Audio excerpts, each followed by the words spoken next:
Hi guys, welcome back to Two Worlds Collide podcast. On today's episode, we have Breanna Hargrave. Breanna is not just a track cyclist, she's a true testament to resilience, adaptability, and the pursuit of excellence.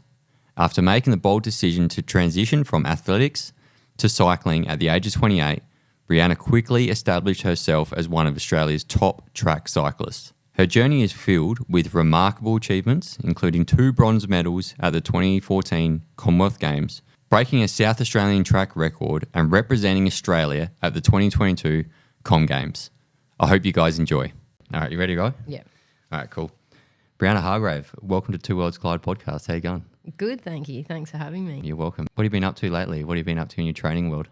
I've just got back on the bike after having a baby. Congratulations. Oh, thank you. Yeah, that's been a new challenge.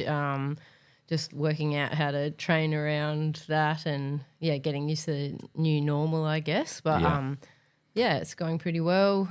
Start back at the track on Monday, actually. So, So have you so just been getting back on your bike at home?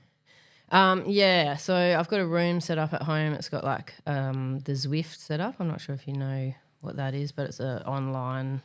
Yeah, a lot of my friends have it. Yeah, it's really good. So I've got that, and I've got a road bike set up on a trainer, and then a track bike, which is like fixed gear. So that's quite specific to the track. So I've got some weights, and it's awesome. So I've just been hitting that up. Yeah, I was also looking at your Instagram the other day and seeing you doing chin-ups. Oh. And there's a really interesting fact that I chat GDP'd before. Isn't it weird now? You don't Google stuff anymore. I just chat GDP. Things are changing. Yeah, it is. But it says only 5% of the women population can do a chin up. That's unreal, isn't it? So you're in the top 5%. Well done. Oh, thank you. Well, I was actually pretty disappointed after having a baby. Like, I just couldn't do chin ups, but probably 2 weeks ago I could do them again. Yeah, back into it. Now I'm back to 7. Supermum. Now, your transition into the cycling world is something that I want to dive into. Mm-hmm. Now, what did you do before the age of 28 in regards to your cycling track work? No cycling whatsoever. I was really unco on a bike. I was doing athletics, so focusing on like the heptathlon. Yeah. Yeah, okay. So what's a heptathlon? So that's the 7 events. So you've got hurdles, high jump, long jump, shot put, 200, 800, and what's the other one? Hurdles, javelin. That's what Bruce Jenner. Yeah. But he did, so the men do the decath, so that's the 10 events. So they have like pole vault and a couple of 400 and a couple of other extra ones. So it's like an all-rounder thing. Yeah, it's like when you're like a bit average at like you can't be good at one thing, but you're okay at most things. What was your strength at? It was actually a high jump, which I'm quite short compared to most high jumpers. So I was like going to nationals and realising that I was like up to the shoulders of all the other girls, and then my coach was just like, look, like, why don't we try multi-events, because your build's just not really suited to a high jumper. But in the end, it was always my strongest event, and then probably the 800 as well. Yeah, okay. Yeah. Have you always been quite athletic since you've been growing up? Like when I was little, I did every sport possible, and I was super competitive as like a little kid. Like I just wanted to win everything, and if I didn't, I would like cry and shit. Yeah. So you're very, because I've had a lot of people in here that are, AFL players and professional athletes in Ironman and stuff like that. They're all very competitive. Like everyone has the same gene of the competitiveness. Yeah. I reckon you're born with it. I mean, I don't know. I think you can definitely, it can increase or decrease throughout life, but I sort of compare myself to my sisters a little bit. Probably my little sister is a little bit more athletically gifted than me. Yeah. But just couldn't be bothered training, but I just was born with this, like, I want to win. Yeah. And if I don't, I'll not be happy. Yeah, a lot of people, I've got a brother, and we used to play ping pong growing up. Yeah. And the competitive nature of the ping pong games actually got, they got pretty hazardous after a while, because we used to fight over them. And the same with backyard cricket, backyard footy. Yeah. Yeah, I definitely think it's a gene thing. That you're either born with it or not, because you're right. You like look at Nick Kyrgios. Yeah. That guy doesn't really have a competitive bone in his body. He gets his hair cut every day. He has made a ton of money out of tennis. He could probably be one of the most gifted athletes in Australian tennis, or if not the world, if he, put the right energy into it. But he just doesn't want to, and he's not interested. That does my head in. Yeah, but that's that competitive gene. And then you've got someone that, off the top of my head, that I can't really name anyone, but isn't as talented, but works insanely hard at what they, at whatever their craft is, and they become the best at it. And it's like, yeah, well, that's where you get respect from people. Yeah, absolutely. So getting into the cycling world, what sort of made you transition? Because so my previous podcast guest has a question for you. His name is Matthew Panos. Yeah. That's right. Drafted Western Bulldogs, played a lot of SNFL footy. Yeah. For Norwood, and his question, so what initiated or motivated your change in sport, and then did you have any regrets after? So I had done athletics. I was just doing athletics since I was a little kid, seriously since high school, and so it had been like a good 15 years of training, and I was coming 10th at nationals and stuff, and if you want to make the Australian team, you've got to be like top 1 or 2, and I just was nowhere near that, and I wanted to go to the Olympics. That's what it was about. And then I just randomly got this email, and it was titled, "Are you a fast, furious, fearless female?" And I was like, yeah, that's me. It was basically just trying to get people to come and do testing for track cycling. I think at the time my Anna had gone really well, and there was a massive amount of funding into track cycling, so they're just trying to find the next Anna or whatever. So anyway, I was just like, look, I got to give this a crack because I'm getting old and I want to make the Aussie team. That's what it was about for me. It's like wearing the green and gold. It's like what I always dreamt of as a little kid, and I really wanted to make the Olympics. So I went to the testing. You're meant to be under 25. Yeah. A couple of years older. Yeah, but I managed to I think they took the top 10 women in the test. Like you just did a power test on a watt bike. I think it was like a 6-second test and then a 30-second test. Yeah. And then they got your power to weight, and they took the top 10 women, and I just said, look, obviously I'm not 25, but give me a crack. Yeah, I'm good enough. Yeah, I just pushed the issue, and then they let me start track cycling, and it was definitely a big change. I was actually playing hockey at the time as well, just like for a bit of fun and fitness and stuff, and I didn't tell anyone that. And one day the velodrome is next to the hockey stadium. Yeah. And I went to the velodrome really early on, and I actually broke my hand before a hockey game. And then I went to the hockey game like half an hour later and just said to my team, I'm sorry, I can't play the game. I've got a broken hand.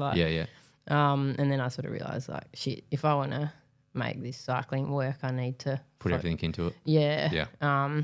And it was really hard to leave athletics. Like, I love athletics. Athletics was my passion. If I could be good at anything and go to the Olympics for anything, it would be heptathlon. I just love it. It's such a great, pure sport. I love that about athletics. It's not about the equipment.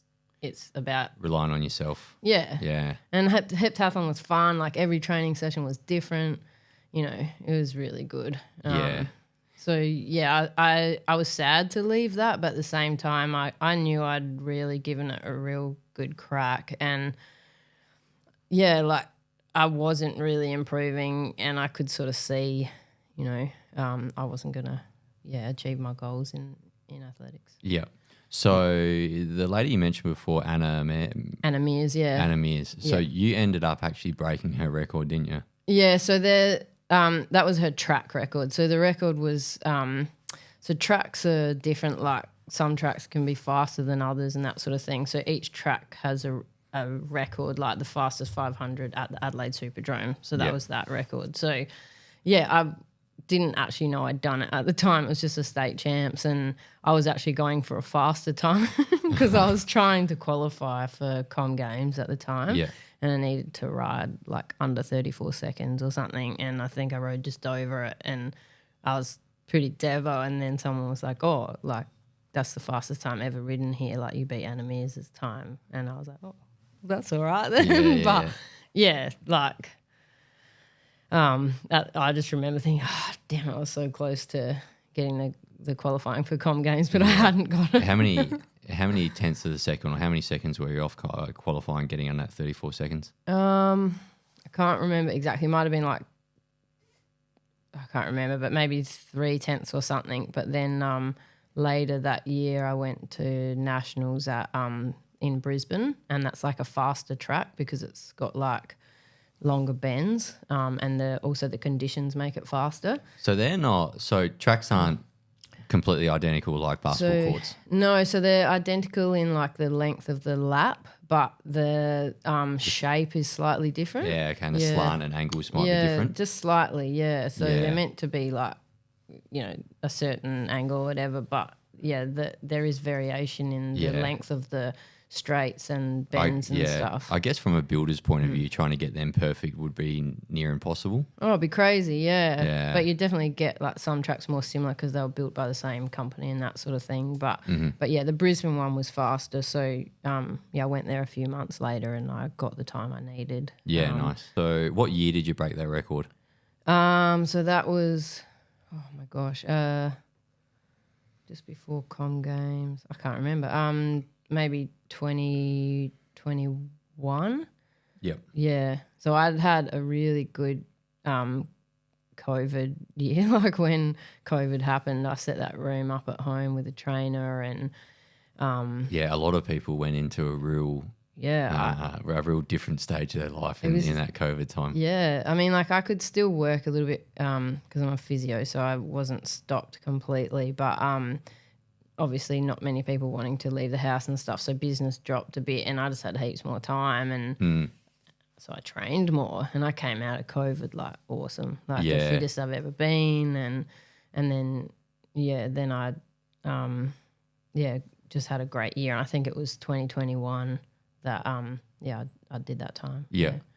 Isn't it weird sometimes that, when you get forced to lock away, you can get some of your best performances out of it? Like you see it on social media all the time. A lot of people say, just lock yourself away from the world for 6 months and then, see what happens. But we sort of got that with COVID and some people came out of it absolute weapons and some people came out of it. Yeah, some people really struggled. It's really interesting to see which way you went. Like, I don't know, like I love training. So for me, it was easy to just go, oh, well, I'll just train more. But I think, you might get the people like Nick Kyrgios, for example, who are super talented and they go, oh, my God, like I can't see people for a while, like all the people that they train with normally. Yeah. And, a lot of athletes like actually got worse. Like a lot of the pro athletes probably didn't have a great year.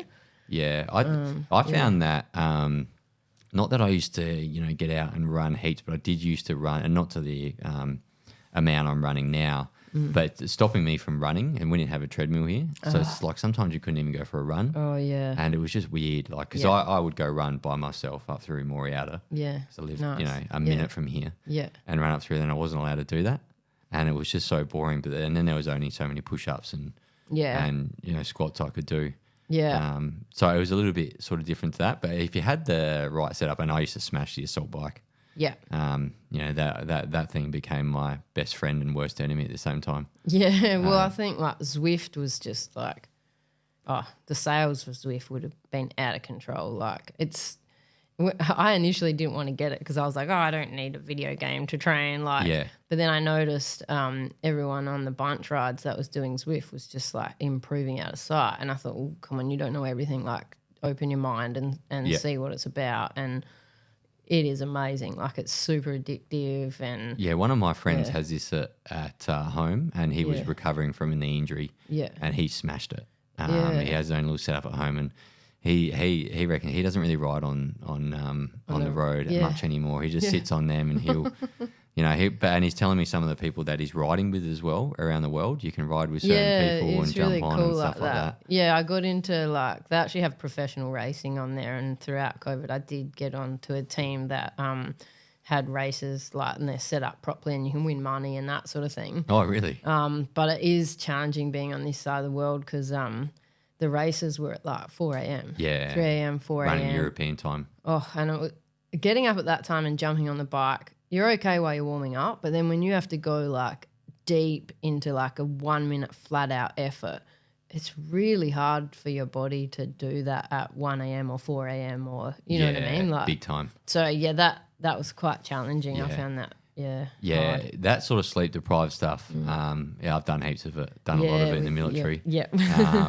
But starting to do it a little bit more now with running as well, because some of the races I'm trying to run is, you run well into the night. Yeah. So just getting yourself up really early and forcing yourself to run in the dark or start a night run. Yeah.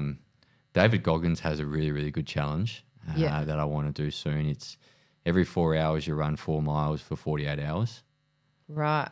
And however quickly you get that done is how long you can rest for that remainder of the 4 hours. So if you run that, I think it's like 7.2 kilometres or 6.8 or something. I don't know if it's off the top of my head. But yeah, you quickly run that, you'll get it done in 35, 40 minutes. Then you've got 3.5 hours or 3 hours and 20 minutes or 3 hours to either sleep, eat, and do whatever you need. And then you need to run again. And you do that for 48 hours. Oh, wow, that sounds horrible. Yeah, it does.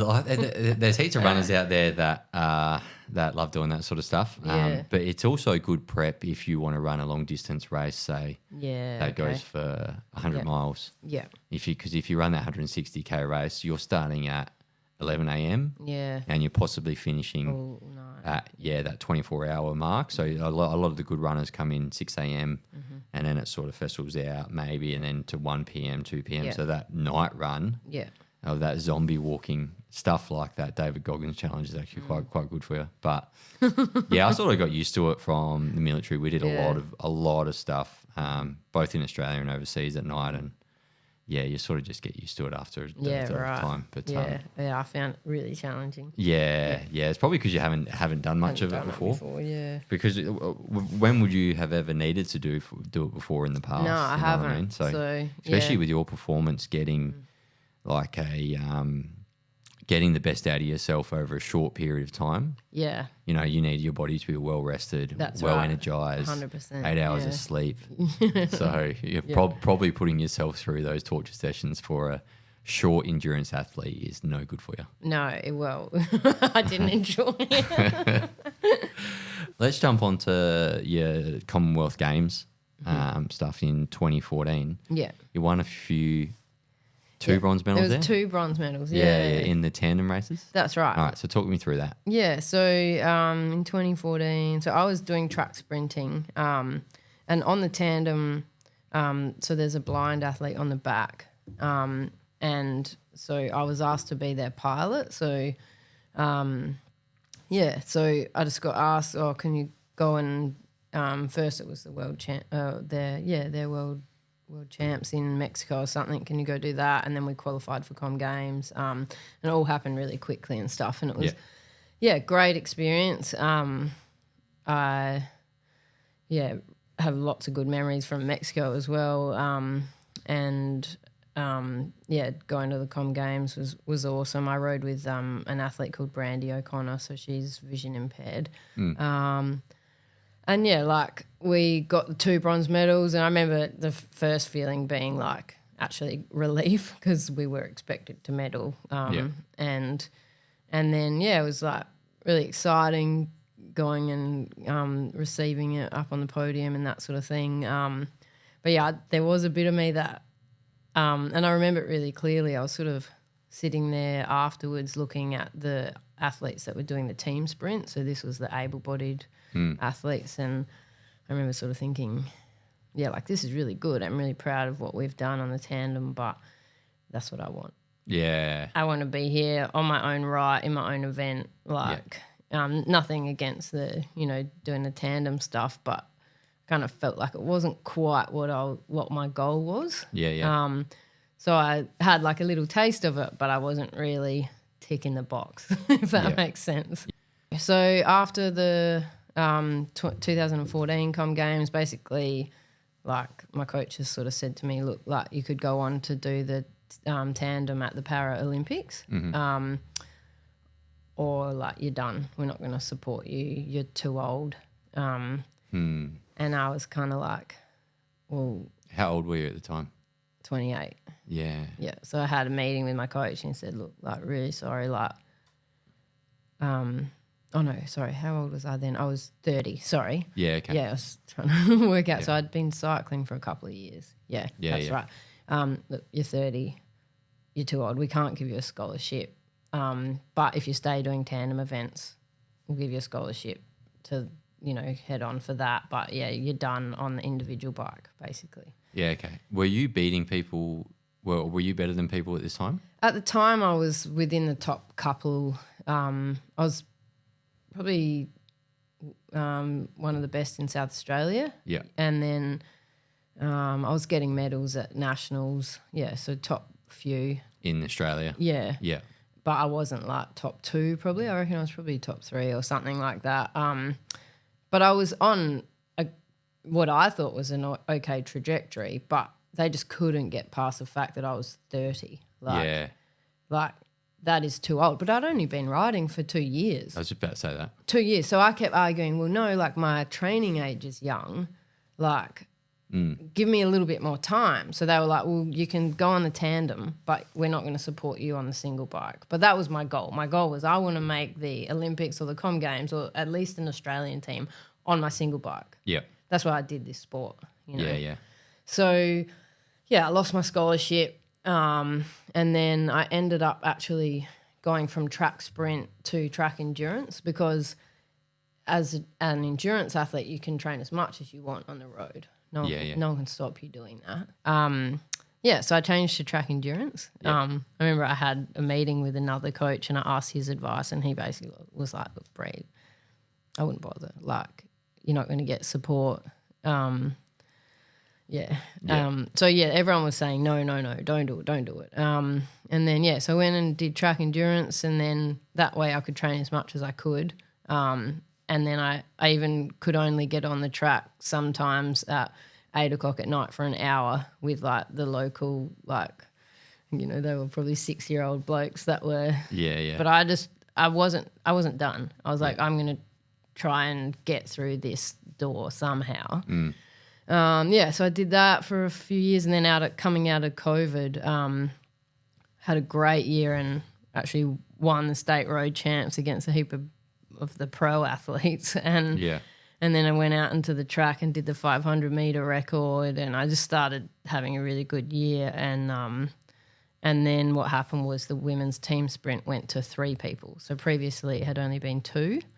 So that was opening up a 3rd spot and I thought, you know what, that's mine.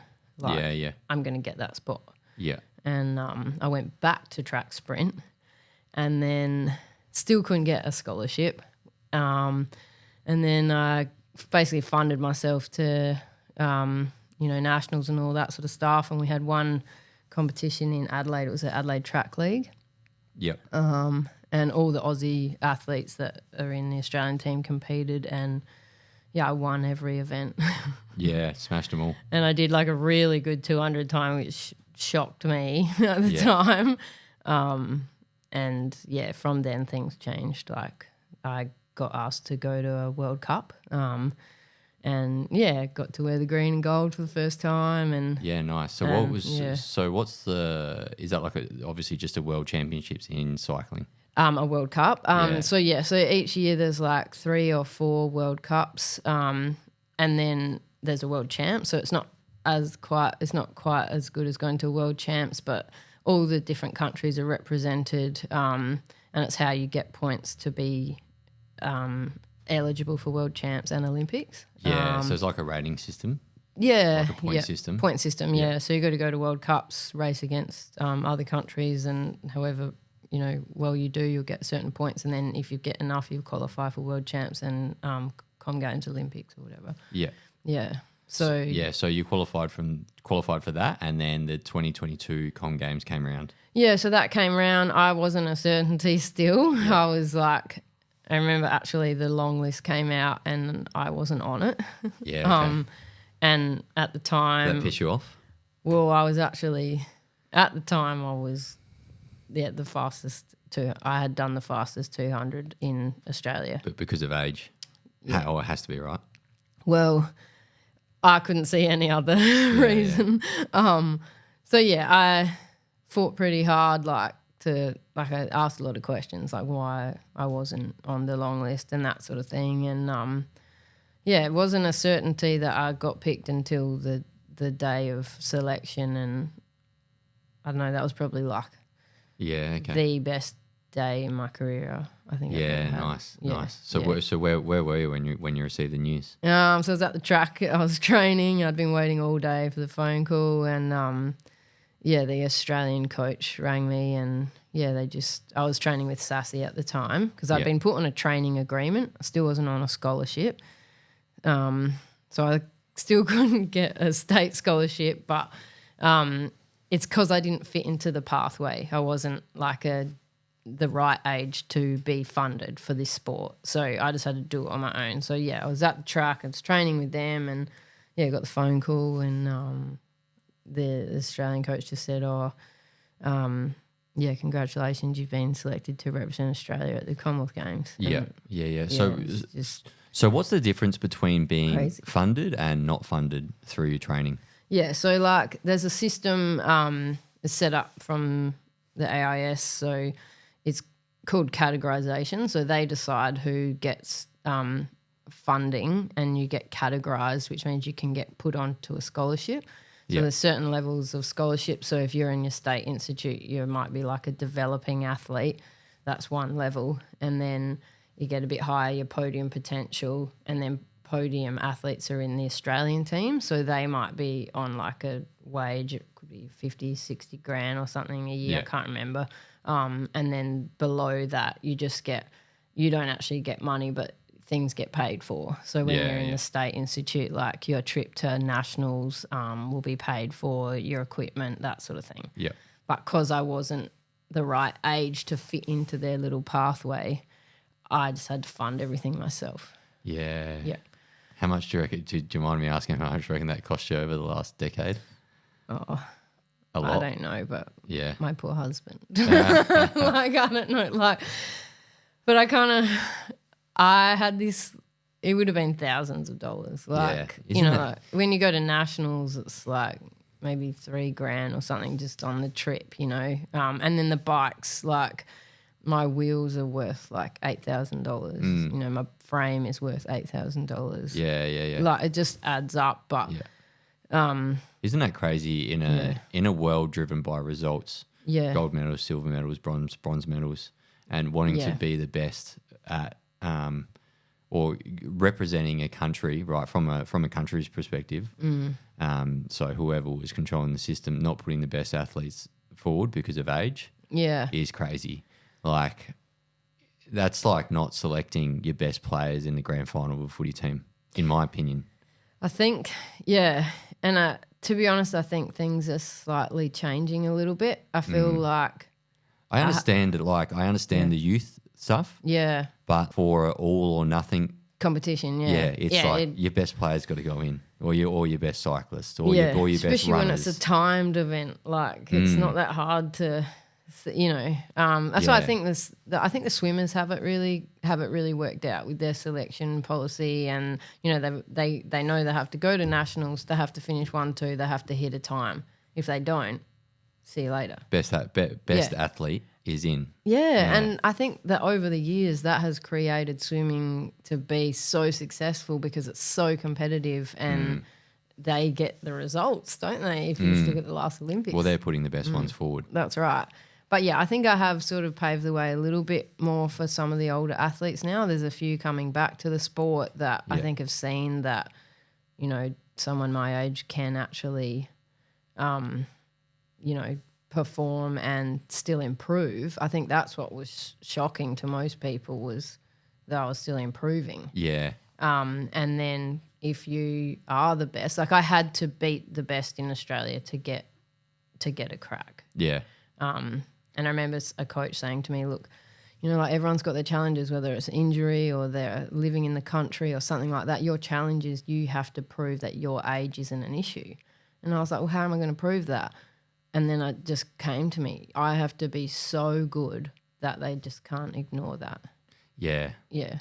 Yeah, that's good because that's a real driving force as well, isn't it? Yeah. But, chips are against you as well. You don't even have to get the times. You have to convince people that your age isn't an issue. Yeah. Which is crazy. Yeah. But then, I sat down after one nationals. I think I'd come second against the girl, Christina Clone, and she's just come back from the Olympics. She was in the Australian team. I'd come second to her in every single event. And I sat down and I just wrote a list of the stuff that I needed to change. And, one of them, I needed to have the same bike as the Aussie team, that sort of thing. I needed to have the same aerodynamic kit. And so that year I just went, right, I am going to tick all the boxes. So I spent all that money. Yeah. Got the same race wheels, and that's when I did the really good time and I, got a 10.7, I think it was, at the velodrome. And then that's when I got picked for the World Cup following that. That's cool that you sat down and wrote everything out. Like, what do I need to do to be the best here? Yeah. How much was it about your self-training and not equipment? Do you mean like... So when you sat down and wrote everything out and you said, I need to get this bike, was there anything that you personally had to change? Oh, for sure. There was I needed to be more aerodynamic in my position on the bike. Yeah, so technique when you're riding. Yeah, there was technique. I needed my 1 minute power to be better. I needed my 6 second power to be better. There was a lot of that sort of stuff. But yeah, I'm quite different to a normal track sprinter in the sense that I think I'm quite small, for example, compared to Anna Mears's build and stuff. So I think I've got my speed more from power to weight rather than from just brute strength, if that makes sense. So that was the other thing that was confusing to the coaches. They monitor your power and everything, and my max power was only 1,200 watts. But and you're lighter. Yes, I'm could be 10, 15 kilos lighter. So you can move faster, so you don't need as much power. That's right, but they were sort of saying, well, if you're not putting out 1,500 watts, you'll never... Someone sat down and actually said that to me. If you're not putting out 1,500 watts, you will never ride under 11 seconds for the 200. Did you ride under? I rode 10.7 and I still can only put out 1,200 watts. Yeah, right. But it's other things. It's I'm smaller, so I'm more aerodynamic. Yeah. I had a better lactic threshold, which helps you a little bit in the flying 200. But yeah, surely someone in that position understands basic mathematics, right? The lighter you are, the less power you need. These girls that are heavier, they need more power. Saying they needed 1,500 watts doesn't apply to you because you're lighter. Yeah. Surely someone works out in their head at the Australian level. Maybe not. Well, obviously not. I think they know. I think they do know that power to weight is really important, but there's definitely a bigger emphasis on max power, which, unless I put on another 10, 15 kilos of muscle, which I'm not going to do. But that also might slow you down, right? That's right. So, I don't know. There's lots of different ways of looking at it, but I think it just showed that you can be fast with different ways. Away from the traditional norm of things. Yeah. Yeah, one of my friends is healed a knee injury, moving away from the traditional norms of everything. And even the guy in here recently, Matthew Panos, he healed an ACL without getting surgery on it. He actually sat his knee in a bent 90-degree angle for 3 months. Oh, really? Yeah. When I release it in a couple of weeks, listen to it because it'd be really intriguing for you because of your physiotherapy background. Okay. Yeah. Apparently, he's one of the first in Australia to go through that type of surgery. Surgery, to go through that type of treatment and to get it fixed. But yeah, I think especially with track cycling and even running and lifting weights to a certain thing and diet now as well. There's so much more science coming into it that, you really got to be able to adapt and overcome. Yeah. Otherwise, you just get left behind. Yeah, that's it. I mean, they're very science driven as well, the Australian team massively. But I think sometimes if you just decide that that's the way, you try and prove everything fits into that, and sometimes you forget about other ways things can be done. Yeah. So when you went to the 2022 Com Games, what was that like? That was awesome because that was for me that was ticking the box. Goal achieved. Yeah, and pretty cool to do that at 39. And 10 years after everyone told me that it would never happen. Like I could probably count the meetings, like maybe 6 meetings I had sitting down with coaches and they were like, you're done. Yeah. No, you're never – I had one coach say to me, Bree, you will never get picked. They are never, ever going to look at you. And I remember when he did that, I was fly punching him in my face, maybe take that out. But like being told that I would never, ever make it, like just made me super angry. And I was like, how do you know that? Like if I'm not prepared to give up trying, then you shouldn't say that. Like, but I guess people in these positions are trying to be honest with you about how they feel, and he probably felt like that. But yeah, so to be able to actually get picked for the team at 39 was just wicked. They're my favourite stories, you know, comeback stories where people get told that they can't do something. Yeah. And then they come back and do it. Yeah. Against all odds. Yeah. They're my favourite stories. Well, yeah, I sat down in those meetings, probably 6 of them I think I had over the 10 years or something, that they were like, look, like, you're just not going to get picked for the Aussie team, you're too old. And I even had I was even told, this is off the record, you're too old. Yeah. Like, we can't say that you're too old because that's age discrimination. But Can you put that in an email, please? Yeah. Yeah. So it was really great. And unfortunately our team came 4th, so we didn't come away with a medal. Yeah. Which was pretty disappointing. But at the same time, like just to get to that level, I got to do all the individual events as well. I think I finished 7th in the 500, which for me, I was proud of that, like against, all the Com Games nations and stuff. Practically the world's best, barring the United States and Russia and people like that, Yeah, so all the Brits were there and they're really good at track cycling. So they came out and dominated the Olympics years ago, didn't they? And everyone was like, what's going on here? Yeah, they have a pretty good bike. Yeah. But we're catching up. Yeah. But yeah, that was good, and my whole family was there. And where was it? Where was the Comms game? It was in Birmingham. We were actually in London. They used the London track. Okay. And the atmosphere was insane, like just fully packed velodrome, and really proud moment, and just great to share that with my family and my husband, who's let me chase this crazy ass goal for so long. They're nice. Yeah, you always need a supporting base, don't you? Yeah. They need to be I think they need to be sometimes your biggest critic, but then also your biggest supporter. Yeah, they're the people that have never sat me down and said, no, you can't make it. Like, they actually haven't, Like, mum and dad would just, like, chase your dreams. Like, aim for the stars and you'll fall, or aim for the moon and you might fall in the stars, that sort of thing. Like, and like, to be honest, my goal was the Olympics and I haven't got there. But going to 2 World Cups and a Com Games, wearing the green and gold, that ticks boxes for me. So talk me through some of the races that you went through. So it's a packed velodrome. Yeah.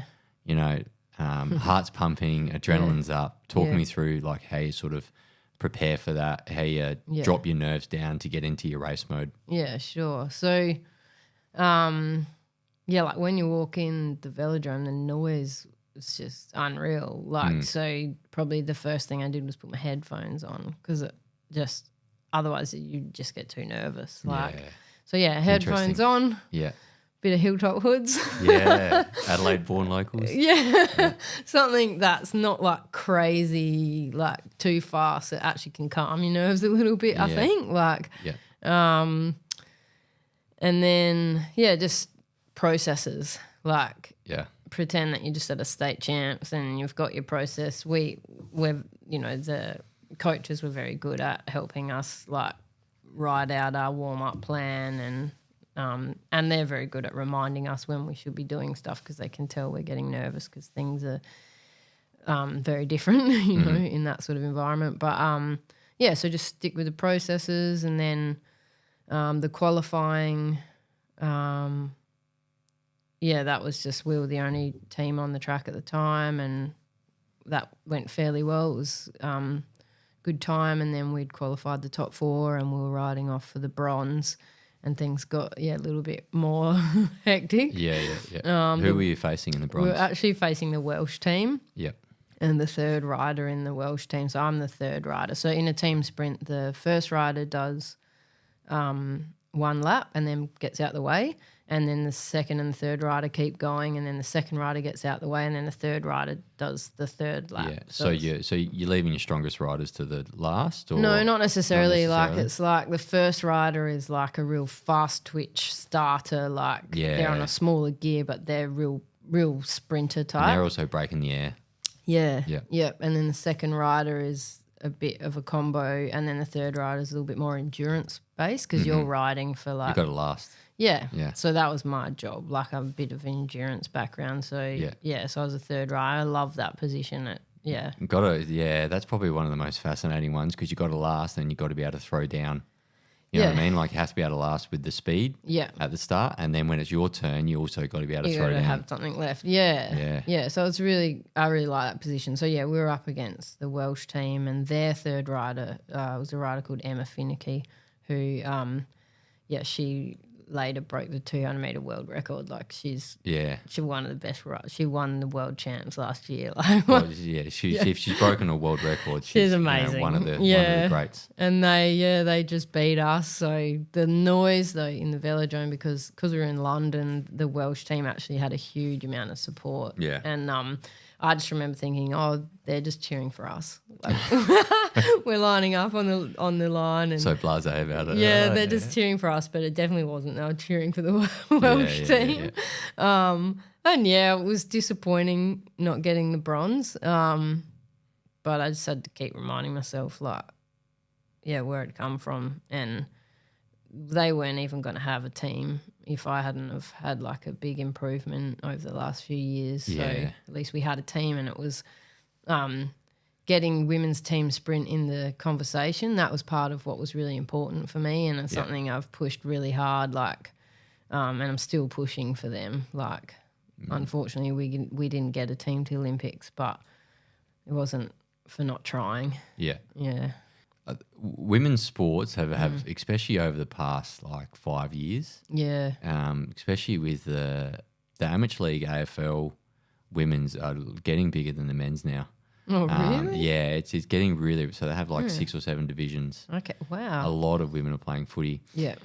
Do you think that this push for women's sports, probably over the last maybe 10 to 15 years in different directions like AFL, rugby, all this sort of stuff, do you think that it has assisted in the women doing so well at the previous Olympics in terms of medal tally? Because I reckon if you went per capita, we would have more women playing sports than practically anywhere around the world.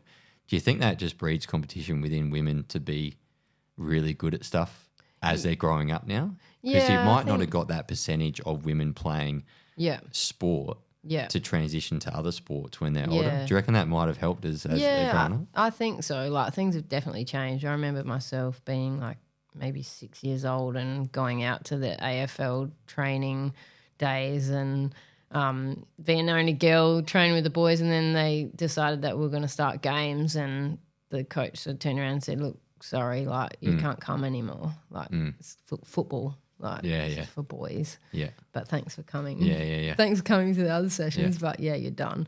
Like, for me, I was just like, oh, well, I'll go do something else, I didn't care that much. But nowadays they'd have like a girls group, So, it's got to have some impact on what happens 5 years later. I definitely think it has some type of flow-on effect, right? Yeah. It has to have a flow-on effect where more girls are getting into a sport at a younger age, which are keeping them more active. That's right. Going through their schooling, and then they have more avenues to be excellent at one craft. Yeah. And that's probably shown maybe in the previous Olympics, I think, where the women got most of our medal tallies. Yeah, that's true, yeah. Because I was just thinking about it before. I'm like, it has to be. Like, yeah, there has to be a flow-on effect. I think also things like the success of the Matildas. I know they didn't get what they wanted at the Olympics, but just how that team, the following that they have. Yeah.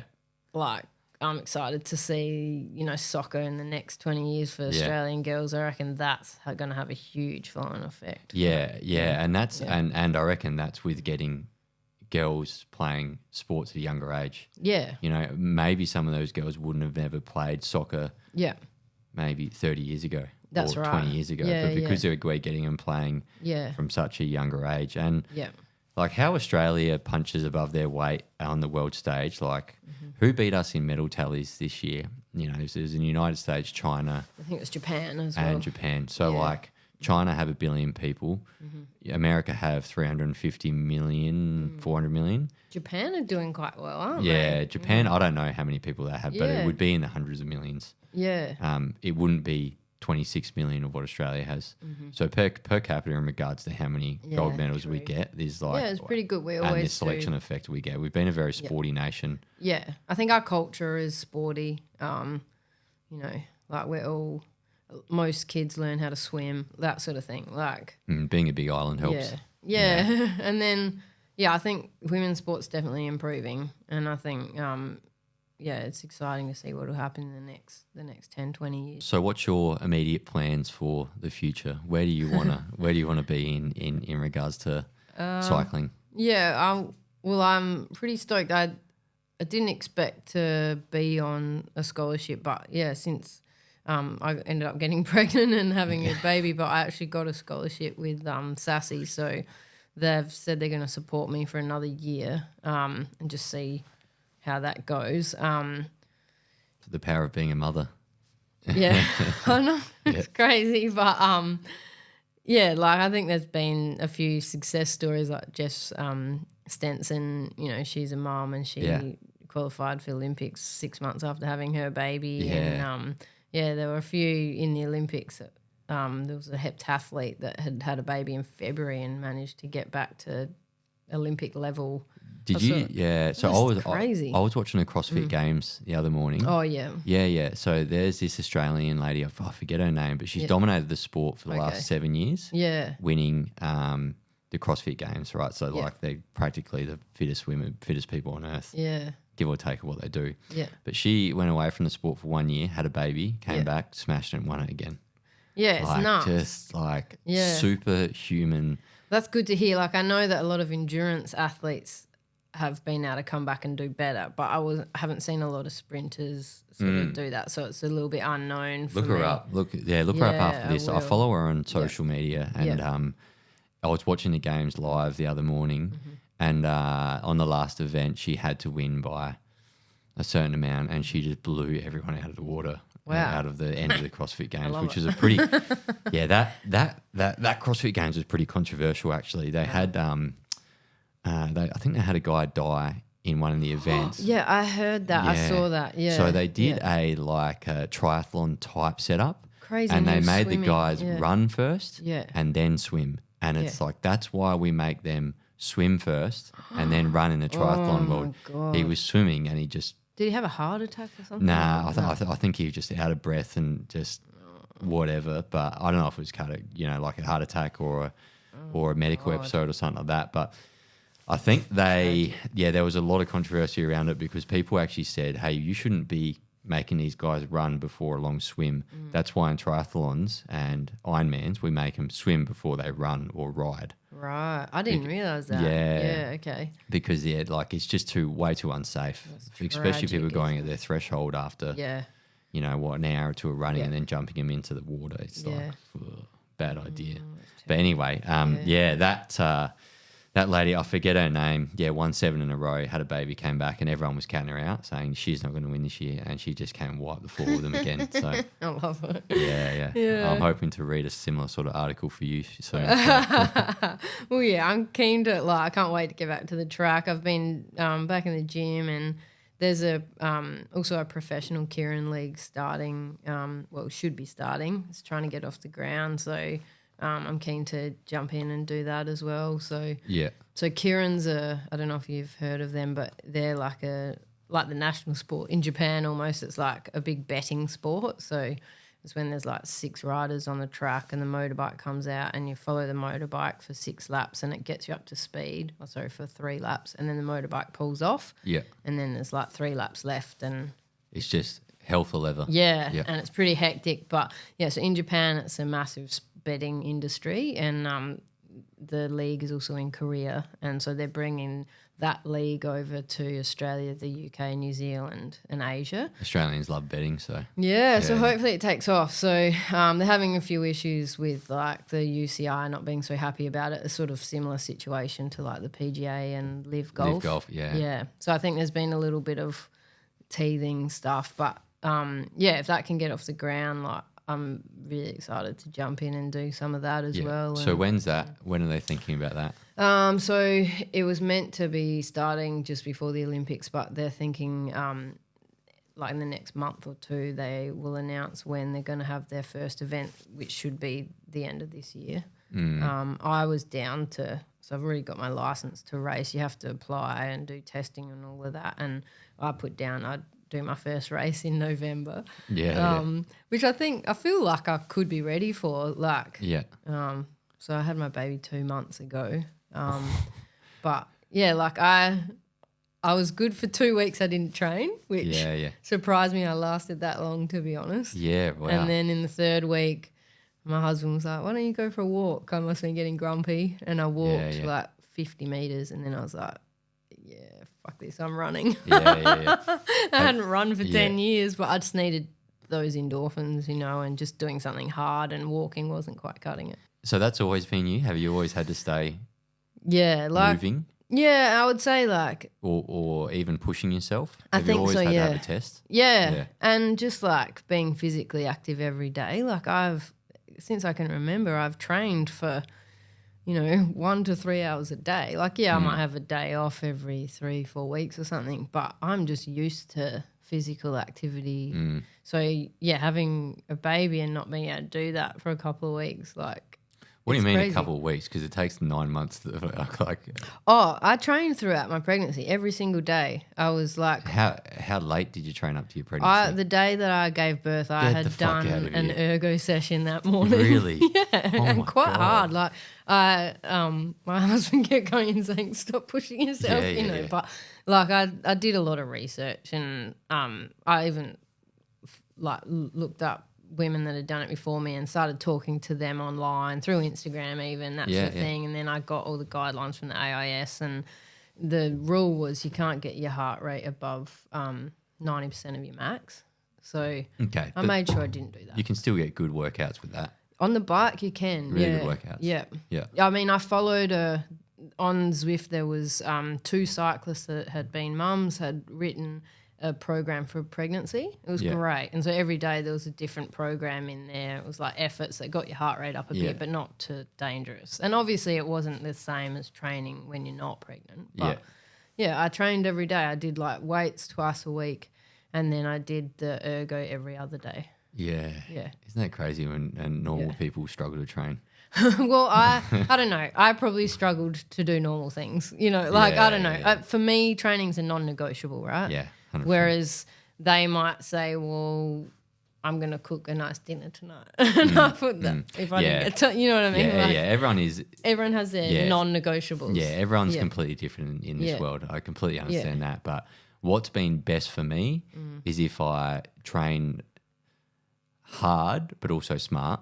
Yeah. Right? And like when my head hits the pillow at night and I've trained really hard and I've done a bunch of stuff for my podcast and I've helped my wife run her business, I feel like I feel like I can finally rest after that day, and I achieved. It sounds like you're someone that like has lots of things you want to achieve. You're a high achiever. You want to get done, tick the box. I just probably found not purpose, but maybe a lot of enjoyment out of, one, structuring this podcast, but 2, getting myself into the best physical shape I can be. Yeah. Probably over the last maybe 18 months or a couple of years. I've always sort of been like that, but coming out of the military, I played a bit of footy here and there, and that was a little bit hard to stay overly fit because of the banging up with your body that it gets you, and then the drinking involved with amateur footy clubs. But I find a lot of enjoyment out of like if I have a rest day now, like today is my rest day, and I hate resting on Sundays because I just but as I'm getting older, I need to tell myself maybe there is one day where a week where you don't go for a run. So yesterday I ran for about 3 hours yesterday, got 32-ish Ks in. Yeah, no. And I felt like today that I earned my rest. Yeah. But even if I'm got a big session on tomorrow, so I'll have a big assault bike session and a good gym session in the afternoon, I'll sit down on the couch at like 7 o'clock at night and be like, I feel like I've earned this little bit of time where I'm flicking through YouTube watching stupid stuff for an hour, or I feel like I've earned this time to chat GDP as many guests as I can and send out emails to them and stuff like that. So yeah, I have the same mentality as that athlete head. Yeah. And then if you get the athlete head with sharp competitiveness, then I think that's when you can do some pretty cool stuff. Yeah, for sure. That was a good one. Look, we're just going to start wrapping this up now. So you got to have a question for the next podcast guest. Yeah. And we're not going to give him away, but he's pretty much a high performance in your world of cycling coach, sports scientist. So I'm very intrigued to sit down with him and talk about the science around sport, because I've had a lot of people in that are like yourself, athletes, and they're from a practitioner's point of view, but I want to get it from the theoretical side of things. I want to understand how the science works. I want to understand how, all that stuff comes into building a perfect athlete. So what would be your question for him? So I think it'll be really interesting hearing him on your podcast. But basically, like, it sounds like he's like very data driven. And I agree that, that's really important, but I want to know how much he values an athlete, say, that perhaps doesn't have that high power or high lactic threshold, but they have the mentality of working hard. And how, does he see that athlete can eventually be as good as the one that might be just ultra talented or have the right genetics and that sort of thing, or does he just think it's all about getting the athletes with the right genetics? Yeah, I don't know. I just think it's a interesting. Yeah, I've got a discussion point. Yeah, so I previously had on here a guy called James Fantasia. He was the head recruiter for Crows for years. Yeah, okay. Then he was the general manager at Western Bulldogs and Hawthorn.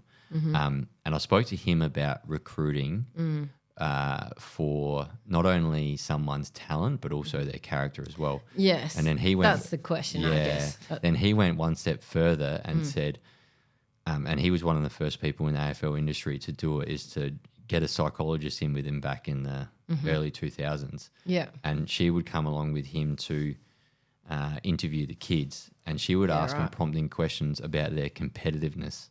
Yeah, because he found, and they ended up finding, that if there's two kids that are both talented and it's like these guys are identical, we don't know which one, who's more of the competitor, because throughout their career they'll get the best out of the one that's more competitive. So like stories like, hey, tell me about when you were growing up, you and your brother highly competitive.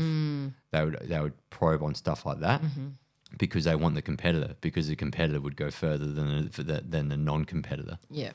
So it'd be interesting to ask this guy that similar sort of question. Yeah. I just think it's like there's been a few athletes that I know of that, perhaps haven't got picked in SASI because they didn't put out the numbers, but they are hard workers and eventually they've made it.